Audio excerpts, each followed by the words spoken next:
John DeSando.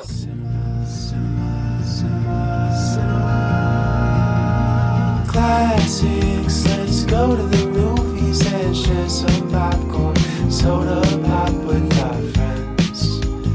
Turn off our cell phones and get away. Night or day, it's John DeSando. Cinema Classics is produced and hosted by John DeSando. Listen to shows Thursday at 8:01 on WCBE 90.5 FM. And listen to shows and read reviews online at WCBE.org. I'm John DeSando. And I'm Courtney DeSando Kaplan. And this is Cinema Classics. Thanks. Well, Courtney, occasionally we are lucky enough to have you come in and join us. And this time, well, you would have been... It was my idea this time. I said, let's talk about the Matchmaker movie because I was a matchmaker. How long were you a matchmaker? 10 years. Wow. Well, I'll tell you, when I saw this terrific movie, I was thinking of you every time the matchmaker, played by Dakota Johnson, was pronouncing about her profession. I said, Courtney's told me this so many times. It was, I thought, so true to form. It was our life when I was a matchmaker with my friends and our environment. I thought it was very, very true to form. Good, and when we slip into our podcast, and you have to go to WCBE.org, the podcast experience, and look at what we say when we later on in the show. Anyway, but for a movie, it's billed as a romantic comedy. Does this work for you? I thought so. It was modern. It was clean. It was to me very pure in that there wasn't a lot of distractions. It just stayed right to the narrative, and I got into the meat of it immediately.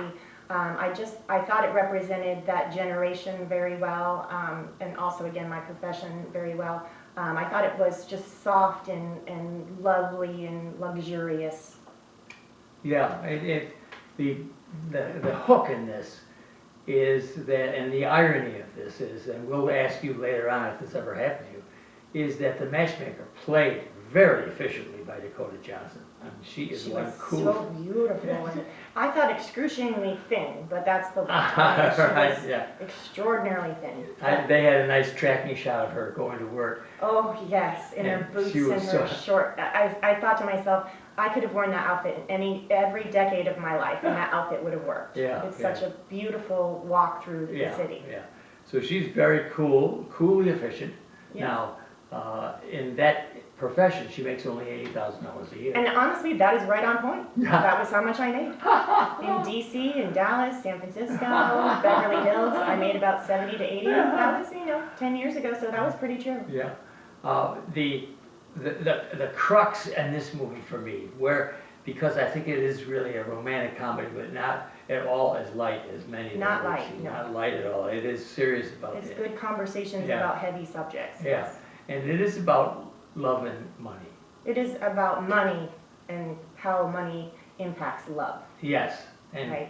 And she kind of gets into a buzzsaw when she starts to have feelings about who wouldn't, Pavel. Who could resist that man? Pedro Pascal. Right, Pedro Pascal. Wow. And he's wealthy and he's 6 foot something. And he's as we talked about in the industry, a unicorn. Yes. Is that actually the actually the term we would use, because you never saw a man like that walk into a matchmaking office. You'd have to recruit him in order for him to even be part of your posse. You're right, yeah. And as a unicorn, he's probably unobtainable. Right. And has 5 women lined up deep, and who is he choosing tonight? Yes, He's just not going to ever need a matchmaker. I would need him, he wouldn't need me. Yeah. But he didn't really walk. He didn't really. I mean, he liked her. So he used the whole thing kind of as a bit of a ruse and to talk with her. And I loved their conversations. I thought those were really well done. Listen, you are so on here. We're talking Celine's song. Mm-hmm. And a couple of years ago, I loved her movie, Past Lives. It's an Asian movie, and it's about people trying to connect. In this case, they had been lovers, and they split, and she got married, and a family, and so on, and he's still single. And they meet toward the end of the movie, and it's really very melancholic. You know that he wants to get back again, you know that she can't, But anyway, it's that, so you get that feel that the song really understands the rocky relationships. And but the quietness of it, Yeah, it just kind of, they all talked, I think I said this, they just talked in such a beautiful way, the way that the conversations went, and you know, she runs into at a wedding, she runs into her ex-boyfriend. Now, come on, this is Chris Pine. No, Chris Evans. Oh, right, sorry. Chris Evans, one of the Chris's. He's waiting tables as Yeah. he's trying to make it as an actor. But this is a guy you wouldn't ordinarily meet either, right? Yeah, I mean, they definitely didn't make him look, you know, Yeah. va-va-boom, but of course, you know, I mean, when you're in New York City, you are going to run into that guy everywhere you go. And how are you going to choose your suitor? Are you going to go for the unemployed actor, or are you going to go for the wealthy, equity, inherited, money, gorgeous creature? Yeah, wow.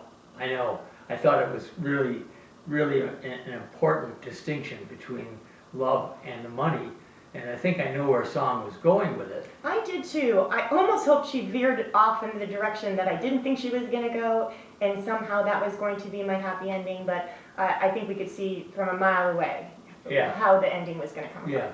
And I don't know, I think Chris Evans is terrifically attractive as a human. I think he is very attractive. I don't think they wanted that to, you know what I mean? They kept him really scruffy and in a dirty apartment, and you know, they tried to make him as unappealing as possible to show that even though he had none of the qualities that she said were so important, and Pedro Pascal had all of them, she still loved him truly, and none of that really mattered. Yes. Your boxes that you check to get your partner don't matter. Well, at one point, it seems that she's very critical about her relationship with Pascal. And part of it is no depth. No depth. They went to these beautiful restaurants. They dated in the way that you'd love to date in New York City. You know, going to all of the beautiful restaurants and the food and their outfits, and they just looked gorgeous. And you could just feel there was nothing there. And though his approach to her when he asked her finally to kind of be in a relationship with him, I thought, oh, score. I mean, that could have been written by an Academy Award. That was beautiful how he said that. I said every girl would have fallen right. Not that he needed that speech, but it was important for her to say, okay, I can take this to the next level. Yeah, but I think a song wants us to look more carefully, just the way you would want to look more carefully at possible mates that you would get in dating. And we as the audience are looking at why not? You know, why not? I kept thinking to myself, he's a unicorn for a reason. There's a reason why he's still single. When are we going to find out why? Because there's no way on this planet that man still would have been single at his age. Yes. He would have already been married and had children. Do you think that he's self-centered? Is that? No, it was the surgery that we talked about that took him. So if you, biggest part of this is kind of a big reveal at the end. We won't go into the details of it, but it changes. His status changes in a matchmaker's eyes when he can be of a certain qualities can change. He can change it, and he took himself from here to here. I love it that she said, well, no, he asked if that was a turnoff to her, and she said, no, it fits with what I thought. Yeah, and I think it wasn't. I think she lied. I think it was a turnoff. I think she saw him diminish. I think I saw him diminish in her eyes. He physically kind of retreated. He shrunk, and she stood, and she was, you know what?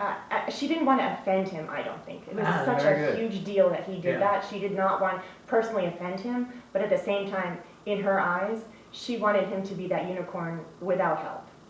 Very good. All right, Courtney, we have to look at our podcast, and until we get there, can you advise our audience about this film? It's Materialists. I liked it very much. You'll see in the podcast that I liked it. But tell me, what's your thoughts about people going to movies these days to see this? You know, full disclosure, haven't been going to as many movies as, of course, I used to, and I loved it. It was a full theater, just the environment of it, hearing other people laughing and feeling the same things as I did. I think we're missing on the communal part of going to movies.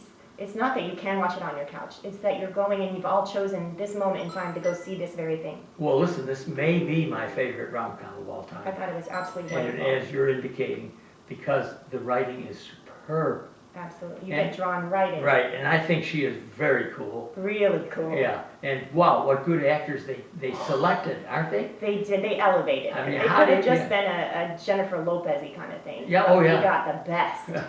So Courtney, here's a family, they wanna go to the movies, what do you suggest? I thought it was great. Okay, I thought it was great. I think you could take your teenagers to it Good. and say, let's I agree. let's talk about relationships. excellent, yes. This but- is what I did with my daughter her whole life. She didn't realize she was growing up with a dating coach / matchmaker, and I coached her on all of That's a great point, and I was thinking, you know, I could take any child Yes. to this, and I could have taken Thea when she was 6 or 7, she was Sure. prepared, but you prepare a little bit, as you do, Yes. for Ally, as you did for Ally. I think it's got that other line of the narrative that's going Yeah. on that's a bit deep maybe for the younger kids, but for teenagers, I think there's a lot of topics that get brought up that And for would precocious people like your sisters. Yes, sure. This is be, we could handle. this is a home run. This is not an easy one to turn down. I'm John DeSando. Cinema, cinema, cinema, cinema. Classics, let's go to the